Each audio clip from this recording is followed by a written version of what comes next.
सुनिए, इन्हें पहचानते हैं कि नहीं? अरे ध्यान से देखिए, ये वही मोहतरमा है। अरे 2000 के नोट में चिप वाली भाई, क्या हुआ? 2000 के नोट के साथ इनकी यादें भी गायब हो गई क्या?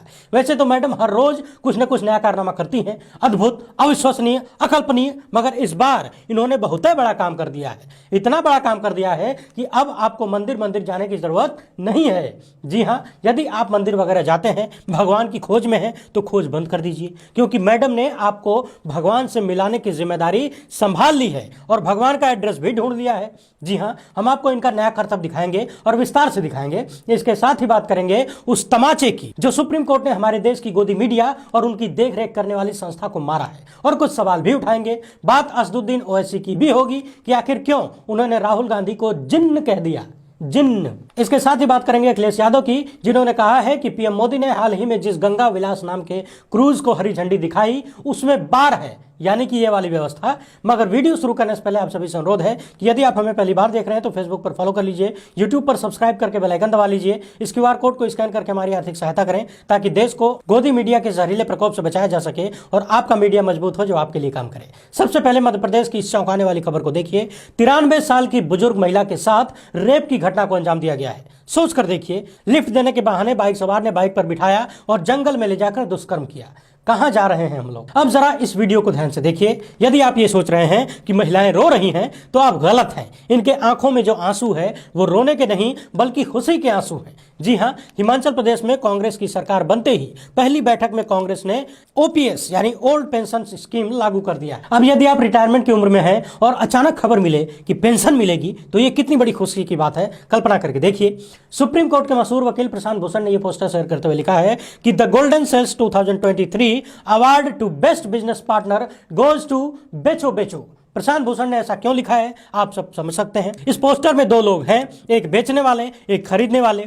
यूपी की नोएडा की इस खबर को देखिए। एक महिला 2 महीने पहले जैकेट खरीद कर ले गई थी, बाद में अच्छी नहीं लगी तो मैडम वापस करने दुकानदार के पास पहुंची और वापस करने की जिद करने लगी। दुकानदार ने मना किया तो पतिदेव को बुला लिया। पतिदेव आए और लगे लाठी भांजने। बताइए, अब जितने का जैकेट वापस नहीं करना था उससे ज्यादा तो वकील साहब फीस ये ले लेंगे। प्रधानमंत्री मोदी ने हाल ही में वाराणसी में गंगा विलास नाम के एक क्रूज को हरी झंडी दिखाई थी। यूपी के पूर्व मुख्यमंत्री अखिलेश यादव ने सवाल उठाए हैं कि क्या इस क्रूज में बार भी है, यानी कि शराब पीने का अड्डा।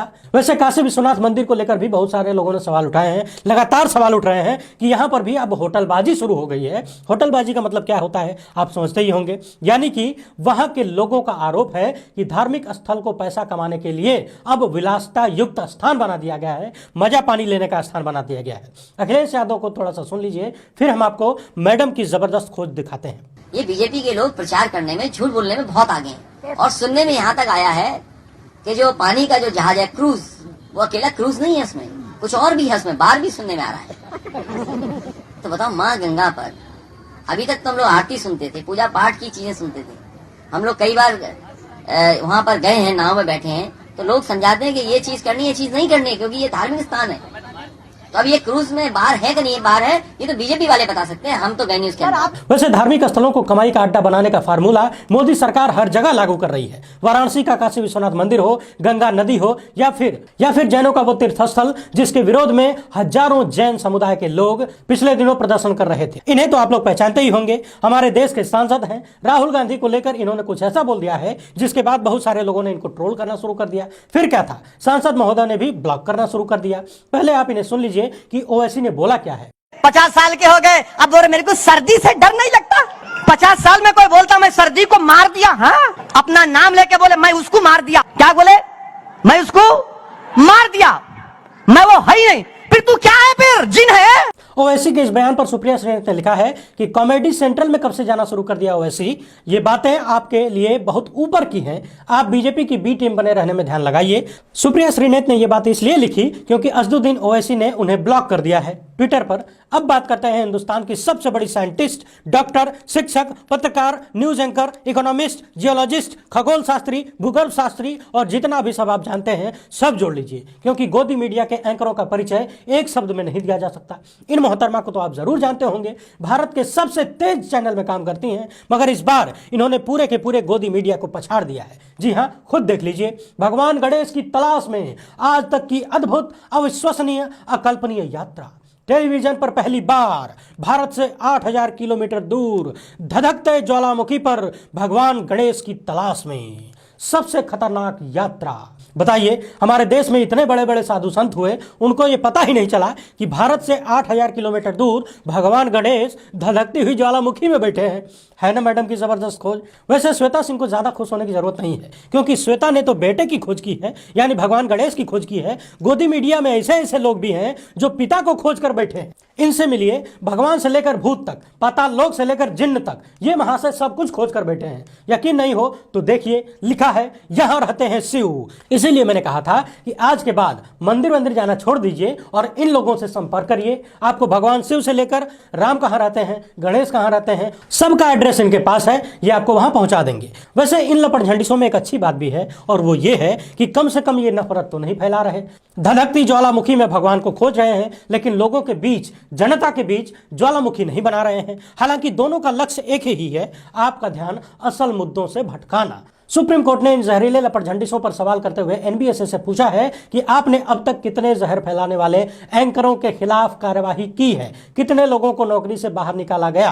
टीआरपी के लिए ये न्यूज एंकर दिन रात समाज को बांटते हैं। ये लोग आपस में प्रतिस्पर्धा करते हैं कि कौन ज्यादा नफरत फैलाता है। स्टूडियो में बैठकर ये न्यूज एंकर नफरत का एजेंडा चलाते हैं और जनता को भड़काते हैं। कुल मिलाकर सुप्रीम कोर्ट ने बहुत अच्छी क्लास लगाई है, मगर एक सवाल यह भी उठ रहा है कि सुप्रीम कोर्ट को यह बात कहने में, समझने में इतना वक्त क्यों लग गया। लोग पूछ रहे हैं कि आखिर जो बात देश की ज्यादातर आम आदमी तक को पता चल चुकी है, समझ चुके हैं लोग, सुप्रीम कोर्ट को यह बातें देखने में, कहने में और इस पर फटकार लगाने में, इस पर आवाज उठाने में इतना वक्त क्यों लग गया। और अब यदि सुप्रीम कोर्ट ने उस पर बोला भी है तो क्या कोई एक्शन भी लिया जाएगा, या फिर कुछ सवाल उठाकर सब कुछ ठंडे बस्ते में ठेल दिया जाएगा।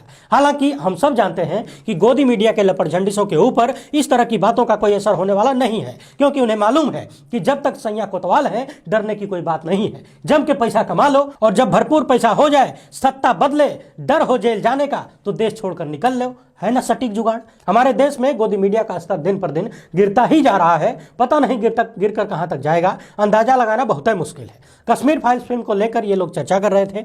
अपनी स्क्रीन पर देखिए, एक फिल्म पर चर्चा करने के लिए इनके पास कितने सारे पत्रकार हैं। लाइव रिपोर्टिंग इनके चैनल पर चल रही है। दिल्ली, भोपाल, लखनऊ, हर जगह इनके पास पत्रकार मौजूद हैं। बस जनता से जुड़ा हुआ कोई मुद्दा नहीं है। इस फिल्म पर बातचीत करते हुए एक पत्रकार ने किसी से सवाल किया, उस व्यक्ति का जवाब सुनिएगा, और जवाब के बाद ये मैडम स्टूडियो में बैठकर किस तरह से बौखला गई, इस पर ध्यान दीजिएगा। किस तरह से इनको लाल मिर्ची लगी और तुरंत मामले को पलट दिया गया। और असली मसाला तो बाद में है।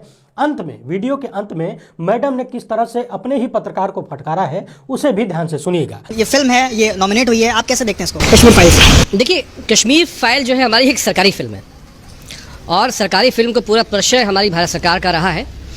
हिटलर की जो नाजी जर्मनी था, तो उनका एक प्रोपेगेंडा मिनिस्ट्री हुआ करता था। तो प्रोपेगेंडा मिनिस्ट्री का भारत में शुरुआत हुआ नरेंद्र मोदी जी की जगह पे, और कश्मीर फाइल उसकी कुछ फिल्मों में से एक है। तो ठीक है, लोगों ने इसको काफ़ी ज़्यादा पसंद। तो ठीक है, प्रोपेगेंडा फिल्में भी चलती हैं, लोग हमारे देश में बहुत सीरियस। इसी तरह की बयानबाजी पहले भी की गई थी कश्मीर फाइल्स के लिए। उसको समझ नहीं आ रहा था, देखो वो क्या बोल रहा है, उसको समझ नहीं आ रहा था, देखो वो क्या बोल रहा है। ये है हमारे देश की गोदी मीडिया का चरित्र, यानी कि जनता की वो बात जो इनके प्रोपेगेंडा को नहीं भाती है, उसको तुरंत काट देनी। और पत्रकार ने उस व्यक्ति की बातें पूरी तरह से क्यों सुना दी लाइव चैनल पर, इसके लिए उसको फटकार भी लगानी है। लेकिन शायद स्टूडियो में बैठी हुई मैडम को यह पता नहीं था कि जमीन पर इनके पत्रकारों की कितनी इज्जत रह गई है। जमीन पर उन्हें अपनी सुरक्षा भी देखनी है, क्योंकि ये जो पब्लिक है ये सब जानती है। वीडियो अच्छी लगी हो तो ज्यादा से ज्यादा लोगों तक पहुंचाइए। हमसे जुड़ने के लिए बहुत बहुत धन्यवाद। जय हिंद।